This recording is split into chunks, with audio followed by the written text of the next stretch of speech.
तो साथियों, जैसा कि आपको पता है कि मैं एक्टिंग भी करता हूं और मैंने एक नया चैनल बनाया है जिसमें आपको शॉर्ट मूवीज़, एल्बम और स्टोरीज मिलेंगी। तो वो चैनल है प्रभाकर फिल्म्स के नाम से। निवेदन है कि आप वो चैनल ज़रूर सब्सक्राइब कर लें।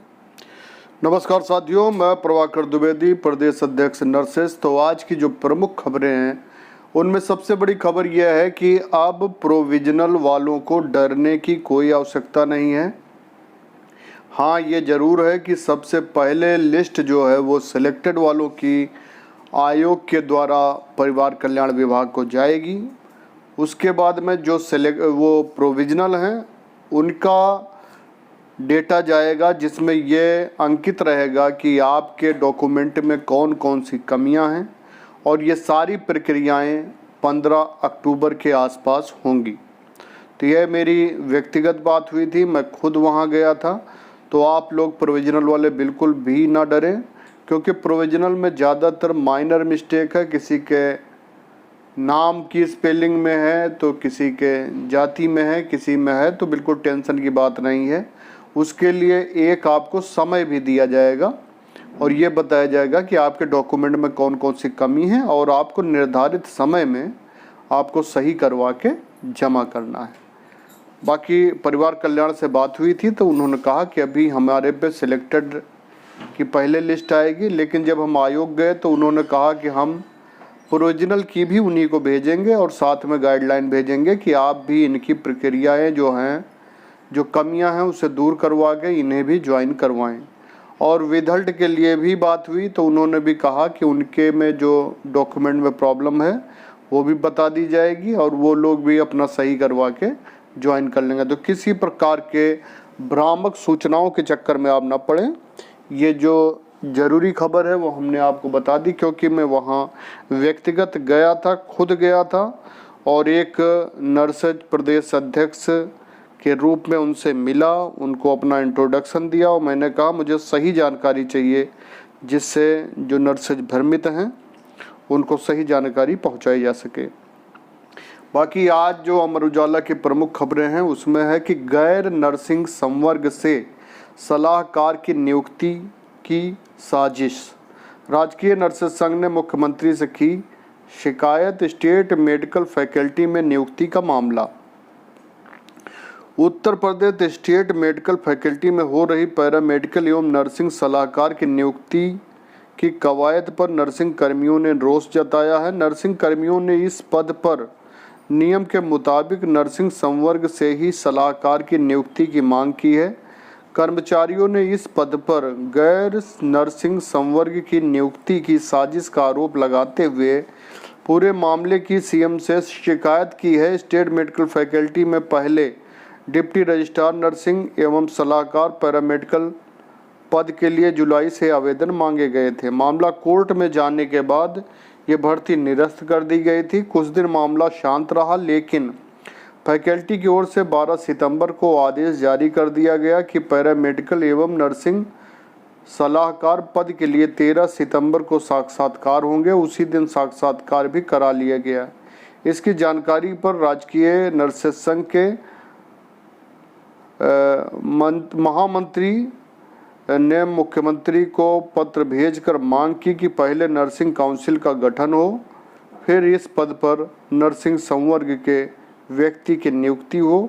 उन्होंने कहा कि मांग नहीं मानी गई तो इसके विरोध में वो कोर्ट भी जाएंगे। दूसरा देखिए, लोक सेवा आयोग नियमावली में जेएस का पद शामिल कर लिया गया है। जेएस क्या है? उत्तर प्रदेश लोक सेवा आयोग अनुभाग अधिकारी, अंडर सेक्रेटरी, ज्वाइंट सेक्रेटरी। नियमावली का कैबिनेट बाई सर्कुलेशन मंजूरी दे दी गई है। इससे पूर्व में सृजित ज्वाइंट सेक्रेटरी जेएस पद नियमावली में शामिल हो गया है। और अगली खबर है कि अब नवंबर के बाद होगी डिप्लोमा फार्मेसी छात्रों की एग्जिट परीक्षा में सिर्फ एक पेपर होगा, अंग्रेजी में होंगे प्रश्न। डिप्लोमा फार्मेसी की परीक्षा उत्तीर्ण करने वाले छात्रों की एग्जिट परीक्षा अब नवंबर के बाद होगी, क्योंकि इस व्यवस्था में कई तरह के बदलाव किए जा रहे हैं। एग्जिट परीक्षा में अभी तक 3 प्रश्न पत्र होते थे, लेकिन अब एक ही प्रश्न पत्र होगा। डिप्लोमा फार्मेसी की परीक्षा पास करने के बाद सभी छात्रों की नवंबर तक एग्जिट परीक्षा कराने की तैयारी थी, पर इसमें कुछ वक्त लगेगा। फार्मेसी काउंसिल ऑफ इंडिया ने diploma in pharmacy exit examination regulation 2022 की धारा 6 में कई बदलाव करने का प्रस्ताव दिया है। यह प्रस्ताव सभी राज्यों को भेजा जाएगा। ऐसे में परीक्षा कुछ समय के लिए स्थगित कर दी गई है। फार्मासिस्ट फेडरेशन के प्रदेश अध्यक्ष एवं स्टेट फार्मेसी काउंसिल के चेयरमैन ने बताया कि फार्मेसी काउंसिल की एग्जीक्यूटिव कमेटी की बैठक में तय किया गया है कि 3 प्रश्न पत्र की जगह एक प्रश्न पत्र होगा। इसमें बहुविकल्पीय प्रश्न होंगे और सभी प्रश्न अंग्रेजी में होंगे। इस परीक्षा में विद्यार्थियों को 50% अंक लाना आवश्यक होगा। पीसीएस मेंस टालने के लिए धरना, आयोग ने जारी कर दिए प्रवेश पत्र। अभ्यर्थियों ने कहा कि परीक्षा हुई तो घट जाएंगे चयन के अवसर। पीसीएस 2022 की मुख्य परीक्षा 27 सितंबर से प्रस्तावित है और पीसीएस 2021 के प्रारंभिक परीक्षा रद्द किए जाने के मामले में हाईकोर्ट के निर्णय का इंतजार है। इस मसले पर अभ्यर्थियों ने शनिवार को उत्तर प्रदेश लोक सेवा आयोग में प्रदर्शन कर मुख्य परीक्षा स्थगित करने की मांग की।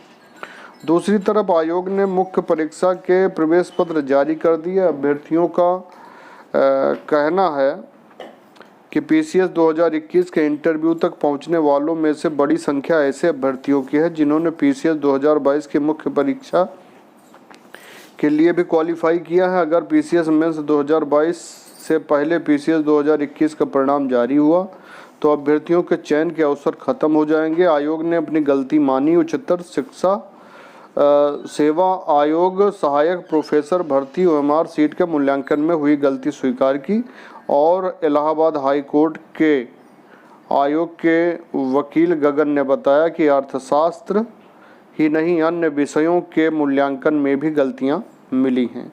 और आज का जो प्रमुख जॉब अलर्ट है उसके बारे में हम आपको बताते हैं। इसमें देखिए सीसीआरएच में आवेदन 22 पद हैं। यह अमर उजाला का जॉब अलर्ट है। और यहाँ पे मेडिकल लेबोरेटरी टेक्नोलॉजिस्ट के पद खाली हैं। आयु सीमा 35 वर्ष है। पात्रताएं उम्मीदवारों के पास किसी मान्यता प्राप्त विश्वविद्यालय से मेडिकल लेबोरेटरी साइंस में ग्रेजुएशन डिग्री एवं संबंधित क्षेत्र में कार्य करने का अनुभव होना चाहिए। चयन के लिए लिखित परीक्षा का आयोजन किया जाएगा। लिखित परीक्षा में 150 बहुविकल्पीय प्रश्न होंगे। लिखित परीक्षा में प्रत्येक प्रश्न के गलत उत्तर के लिए 0.25 अंक काटे जाएंगे। परीक्षा में शामिल होने वाले अभ्यर्थियों को कोई टीएडीए देय नहीं होगा। आवेदन की अंतिम तिथि 30 सितंबर 2022 तक अपने सभी आवेदन पत्र व अन्य जरूरी दस्तावेज स्वप्रमाणित प्रतियां महानिदेशक केंद्रीय होम्योपैथी अनुसंधान परिषद 6165 संस्थागत क्षेत्र डी ब्लॉक के सामने जनकपुरी नई दिल्ली अवश्य भेज दें। आवेदन शुल्क जो है 300 रुपये रहेगा और इसमें जो है मेडिकल लेबोरेटरी साइंस में ग्रेजुएशन डिग्री जो है मांगी गई है, तो बहुत अच्छी है। मेडिकल लेबोरेटरी टेक्नोलॉजिस्ट के लिए भर्ती है। और BECIL में भी अवसर हैं, 12 पद हैं। Data entry operator, store keeper इत्यादि के जो पद खाली हैं उनके लिए जगह निकली हुई है। आयु सीमा जो है 18-21 वर्ष है अधिकतम और 40 से 45 वर्ष तक के भी पदों के अनुसार हैं।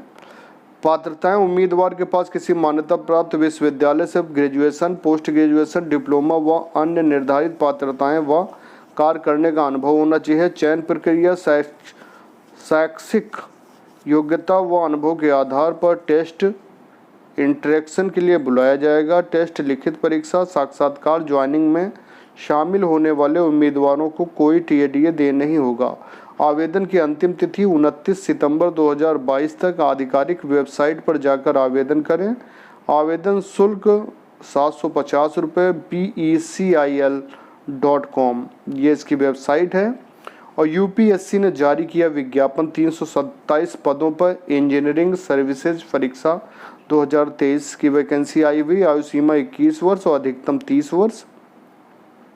और पात्रताएं इसमें हैं उम्मीदवारों के पास किसी मान्यता प्राप्त विश्वविद्यालय से एमएससी सिविल मैकेनिकल इलेक्ट्रिकल इत्यादि में इंजीनियरिंग डिप्लोमा व पदानुसार अन्य निर्धारित पात्रताएं होनी चाहिए। चयन का तरीका जो है, चयन के लिए प्रारंभिक परीक्षा, मुख्य परीक्षा, पर्सनालिटी टेस्ट का आयोजन किया जाए।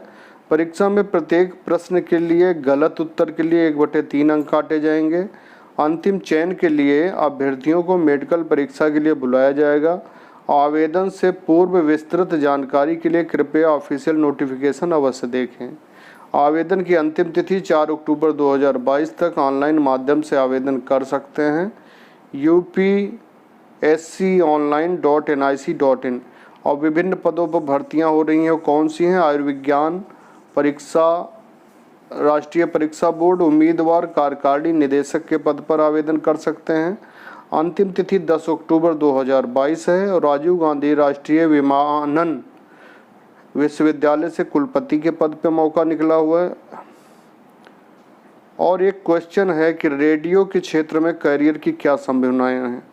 तो अगर आप इस क्षेत्र में करियर बनाना चाहते हो तो आप 12वीं के बाद बैचलर ऑफ जर्नलिज्म या किसी विषय से स्नातक कर सकते हैं। आज कई संस्थान radio jockey, radio production, radio program production, radio management आदि में शॉर्ट टर्म अथवा डिप्लोमा के कोर्सेज करवा रहे हैं। इनमें प्रमुख है रेडियो जॉकी में डिप्लोमा एवं certificate course, diploma in radio management, radio production में सर्टिफिकेट कोर्स आदि। रेडियो पर सफल होने के लिए केवल कोर्स करना काफ़ी नहीं, आप में हिंदी और अंग्रेजी भाषा पर अच्छी पकड़ एवं गीत संगीत में रुचि होनी चाहिए। इसके साथ ही अच्छे लेखन, अच्छे प्रोग्राम प्रबंधन, म्यूजिक, शेड्यूलिंग आदि की जानकारी होनी चाहिए। तो ये प्रमुख खबरें हैं अमर उजाला की। और ये अंतिम खबर है कि BBA, BCA, D फार्मा की काउंसलिंग आज से है। नए सत्र की स्नातक प्रवेश परीक्षा के लिए लखनऊ विश्वविद्यालय ने जारी किए दिशा निर्देश। PG आवेदक आज करा सकेंगे मूल प्रमाण पत्र की जांच। नेताजी सुभाष में BSc मैथ की सीटें खाली। तो ये पूरी खबर है, आप लोग अमर उजाला पे पढ़ सकते हैं। बहुत बहुत धन्यवाद है। जो लोग हमारे चैनल पर नए विजिट करना है, चैनल को सब्सक्राइब जरूर कर